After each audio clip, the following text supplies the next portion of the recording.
একবার নিলে নাম যত পাপ হরে, জীবের কি সাধ্য আছে জীব তত পাপ করে? জীবের সাধ্য নাই, জীব তত পাপ করে। বলবেন প্রমাণ কোথায়? আপনারা বিশুদ্ধ ভাগবত পড়ে দেখবেন যে অজামিল ছিলেন ব্রাহ্মণ সন্তান। ব্রাহ্মণ সন্তান অজামিল কি করেছিলেন? যেদিন কুশে সংগ্রহ করবার জন্য গভীর বনে এসেছিলেন অজামিল, সেই দিন এক শূদ্রাণীর প্রেমে পড়ে গিয়েছিলেন অজামিল। ব্রাহ্মণ সন্তান হওয়া সত্ত্বেও ওই শূদ্রাণীর সঙ্গে সংসার করলেন, মহাপাপে লিপ্ত হলেন অজামিল। কিন্তু অজামিল কি করেছিলেন? যখন তার সন্তান সন্ততি হলো মা, ছোট্ট ছেলেটির নাম রাখলেন অজামিল নারায়ণ। বাবা, মহাপাপী অজামিল কি করলেন? দেখতে দেখতে যখন তার জীবন বেলাটা ফুরিয়ে যাচ্ছে, যেই দিন অজামিলের দেহ পরিত্যাগ করার কথা বাবা, যেই দিন এই দেহের পোষা পাখি উড়ে যাচ্ছে, যমালয় থেকে যমদূত এসেছেন অজামিলের শিয়রে। যখন অজামিলকে নিয়ে যাওয়ার জন্য যমদূতগণ এসেছে বাবা, ওই যে যমদূতগণের বিভৎস চেহারা দর্শন করে অজামিল সেই দিনই তার নিজ পুত্র, ওই যে অদূরে খেলা খেলছে, তার নিজ পুত্রের নাম ধরে ডাকছে, নারায়ণ নারায়ণ, তুমি আমায় রক্ষা করো নারায়ণ। সেই দিন অজামিল শেষের দিনে যখন নারায়ণ নারায়ণ বলে চিৎকার করলেন, ভগবান আর স্থির থাকতে পারলেন না। ভগবান কি করলেন? সেই নিজেই আজকে ভগবান বিষ্ণুদেব বিষ্ণু দূতগণকে পাঠিয়ে দিলেন, যাও দূতগণ, স্বর্ণ রথে করে অজামিলকে তোমরা বৈকুণ্ঠে নিয়ে আসো। বাবা, সেই দিন বৈকুণ্ঠ হতে স্বর্ণ রথ এসে পৌঁছে গেছে অজামিলের কাছে। কিন্তু ভেবে দেখবেন, বিশুদ্ধ ভাগবত সিদ্ধান্ত দিলেন যে অন্তিমকালে অজামিল প্রভু নারায়ণের নাম স্মরণে আসায়, এই রসনায় হরি কথা কৃষ্ণ কথা বলায়, প্রভুর নাম উচ্চারণ করায় শত পাপ, এই দেহের পাপ দূরীভূত হয়ে গেল। যমদূতগণ আর যমালয়ে নিয়ে যেতে পারলেন না। বিষ্ণুদূত এসে স্বর্ণ বিমানে করে অজামিলকে সেই দিন বৈকুণ্ঠে নিয়ে গেলেন।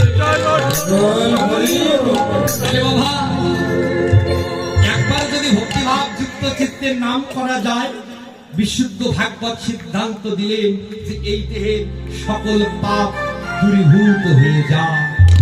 সেই নামের গুলি বলতে বললেন, আমার সচিরী নন্দন গৌধরী ধবলী শ্যামলী বলে ডাকলেন। কেন?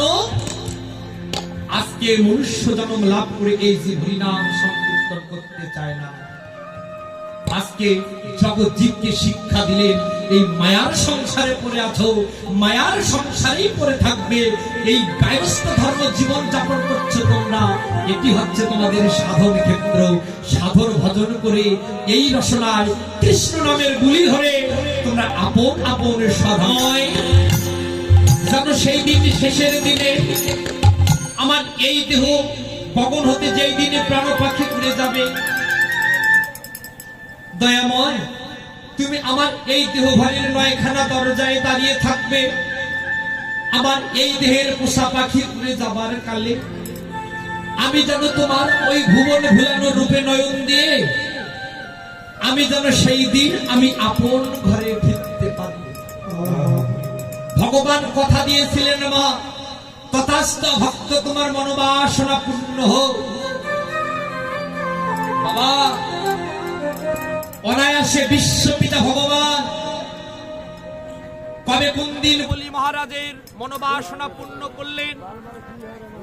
বলি মহারাজ যেই দিন এই জগৎ সংসার ছেড়ে চলে গেলেন, বিশুদ্ধ ভাগবত সিদ্ধান্ত দিলেন, সেই দিন স্বর্ণ রথে করে স্বর্ণ বিমানে করে বিশ্বপিতা ভগবান সেই দিন বলি মহারাজ।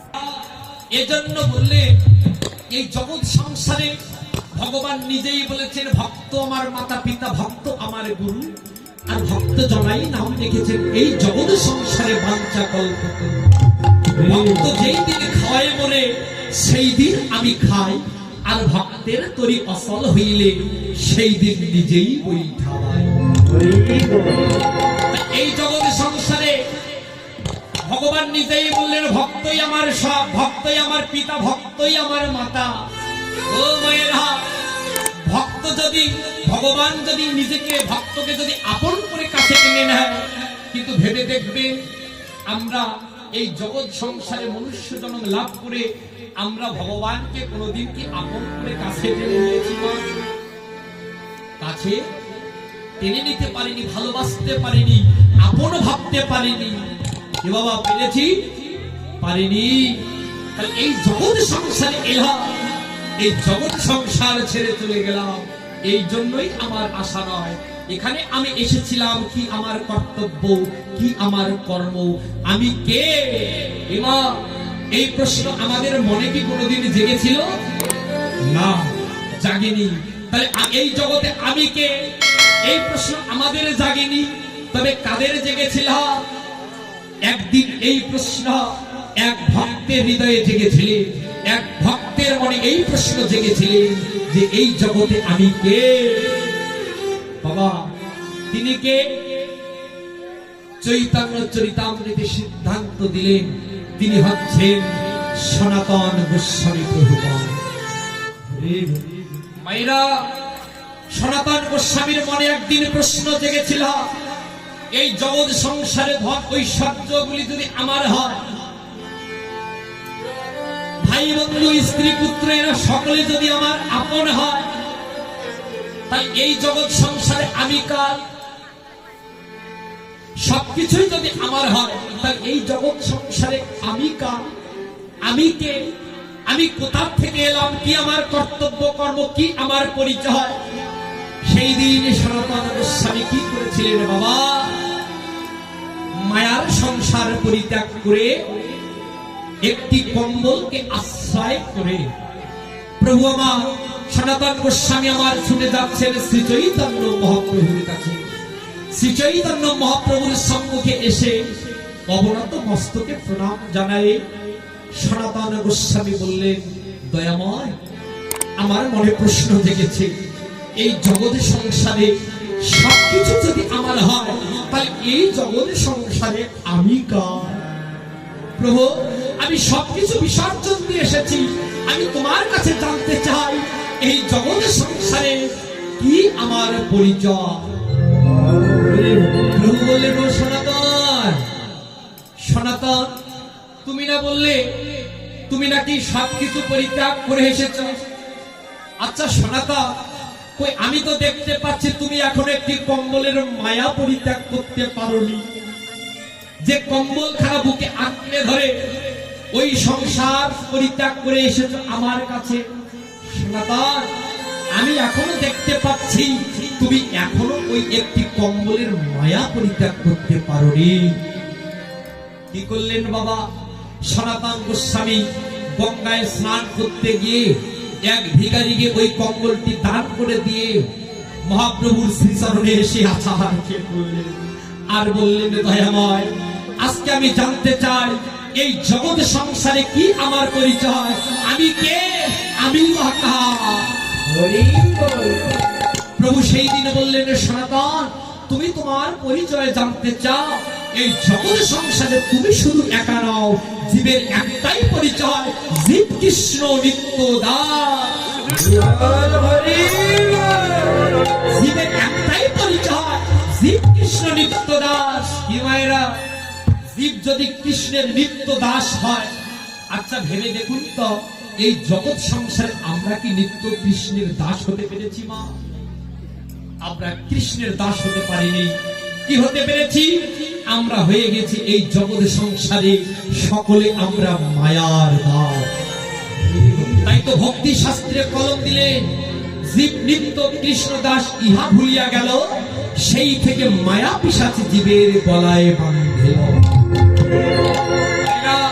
সেই কলিহত কামান্ধ প্রেমান্ধ জীবকে উদ্ধার করবার জন্য সচির নন্দন গৌর হরি আমার ভক্তবৃন্দার সঙ্গে লয়ে আজকে নদিয়ার মাঝে হরিনাম সংকীর্তন করছি। ও মায়েরা, আজকে যে ধন আমরা পেলাম, যে কৃষ্ণ নাম আজকে আমরা সকলে করতে পারছি, ভেবে দেখো এই শ্রী চৈতন্য মহাপ্রভু যদি এই জগৎ সংসারে না আসতেন বাবা, তাহলে আজকে এই নাম আমরা কেউই করতে পারতাম না। এজন্য মহাজন বললেন, যদি গৌর না হইত তবে কি হইত? কেমন ধরিতাম রে রাধার মহিমা, প্রেম রস সীমা এই জগতে জানাতো। সেই নাম মিলে মিলে মধুর কৃষ্ণ নাম।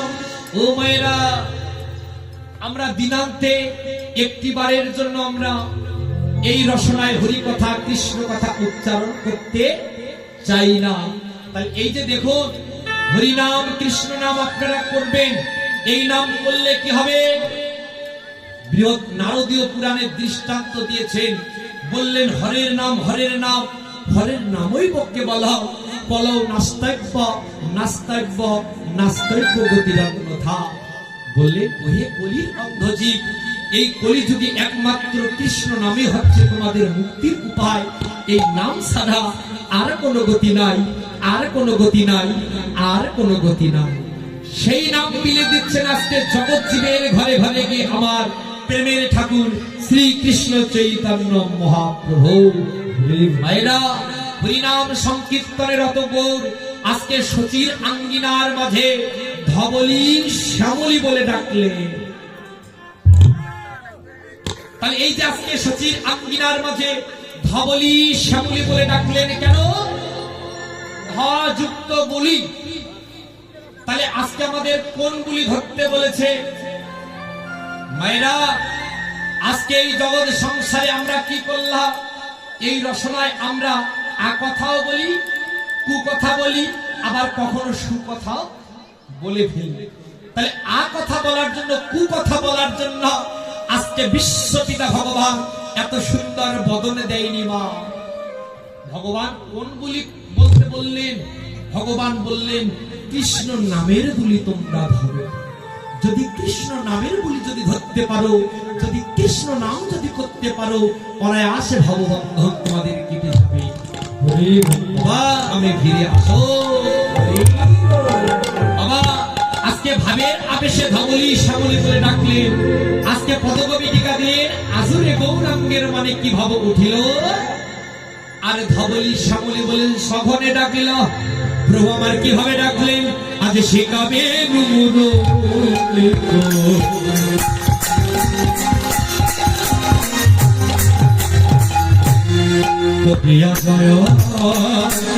ধনী শেখাবে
শিক্ষা বেনু মুরলী করিয়া জয়ধ্বনি আর হই হই বলিয়া গোরা গায় আসে।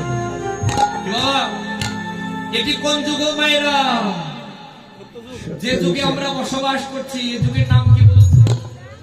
সত্যযুগ। তাহলে এটি হচ্ছে কলিযুগ। আমার কলিযুগ পতিত পাবন অবতারে সচির নন্দন গৌরহরি। আচ্ছা বলুন তো মা, এই যে সিংহা বেনু মুরলী, আচ্ছা এই যে সিংহা বেনু মুরলী এগুলো ছিল বৃন্দাবনের লীলায় ভগবানের সঙ্গে। আচ্ছা এটি হচ্ছে কলিযুগ। তাহলে কলিযুগে পতিত পাবন অবতারে ভগবান সচির নন্দন গৌরহরি প্রভু কি সিংহা বেনু মুরলী নিয়ে এসেছেন বাবা? না। তাহলে এই যুগে ভগবান সিংহা বেনু মুরলীর সঙ্গে নিয়ে আসেননি। তাই আজকে ভগবান সিংহা বেনু মুরলী ধ্বনি করলেন কিভাবে? গীত পদকবি বললেন, বুঝিয়া ভাবের গতি আমার নিত্যানন্দ রায় সিংহার শব্দ করি নিজ বদন খানা বাজা। আজকে ভক্তগণ কি করলেন? সচির আঙ্গিনায় দাঁড়িয়ে আজকে প্রভু আমার হরিনাম সংকীর্তন করছে কিভাবে? অগণিত ভক্তদের সঙ্গে লয়ে কিভাবে? বাহু তুলে গোরাচা করে হরি ধনে, বাহু তুলে গোরাচা করে হরি ধনে, আনন্দে বিভোর ফেল নদিয়া জগতে,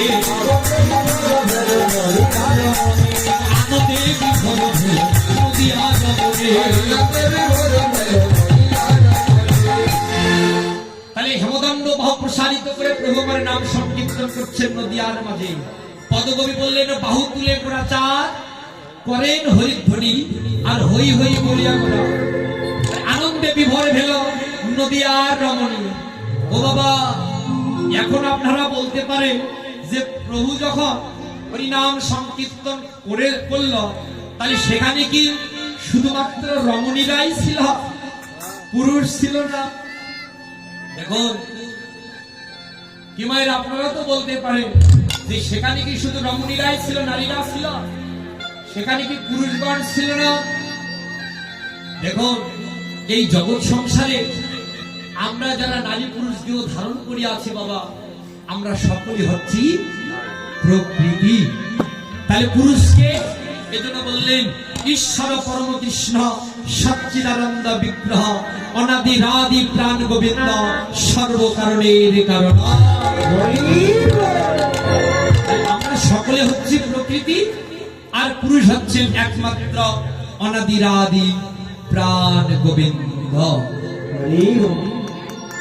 তাহলে বাহু তুলে গোরাচাঁদ করে হরিধ্বনি আনন্দে বিভোর ভেল নদিয়া রমণী। বাসুদেব ঘোষ কহে মনের হরিষে, বাসুদেব ঘোষ কহে মনের হরিষে, সলীলা গোরাচাঁদ করিলা প্রকাশে, সলীলা গোরাচাঁদ করিলা প্রকাশে।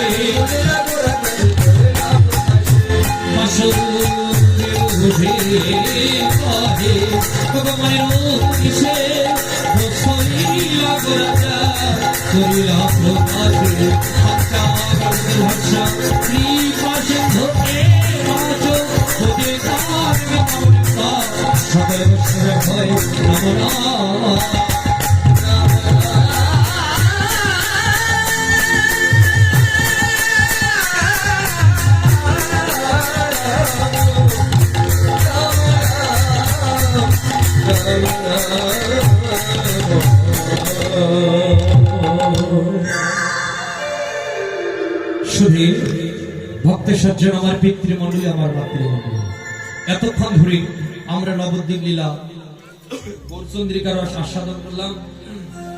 আসুন এবার নবদ্বীপ লীলা বিশ্রামে রেখে আমরা মধুময় শ্রীধাম বৃন্দাবনে গিয়ে আমরা ব্রজলীলার রস আস্বাদন করি। ও মায়েরা, এই যে রাধারানীর জয় গুণ কীর্তন করবেন, আপনারা সঙ্গে কি করতাল নিয়ে এসেছেন? নিয়ে আসেননি? দিয়ে দেন সবাইকে একদিন। তাহলে আমাদের দলের করতাল দিয়ে দেবো, বাজাতে পারবেন? দেখো কর শব্দের অর্থ হচ্ছে হাত আর তাল শব্দের আমাদের এই যে আমরা এই যে করতাল যে আমরা যে তাল দিচ্ছি, তাহলে আপনারা এই কর দিয়ে তাল দিবেন, ইহাই হচ্ছে করতাল। দেখুন, আসুন আমরা এবার রাধারামের জয়ধ্বনি দিয়ে আমরা মধুময় শ্রীরাম বৃন্দাবনে প্রবেশ করব। তত জয় রাধে রাধে কৃষ্ণ কৃষ্ণ গোবিন্দ গোবিন্দ।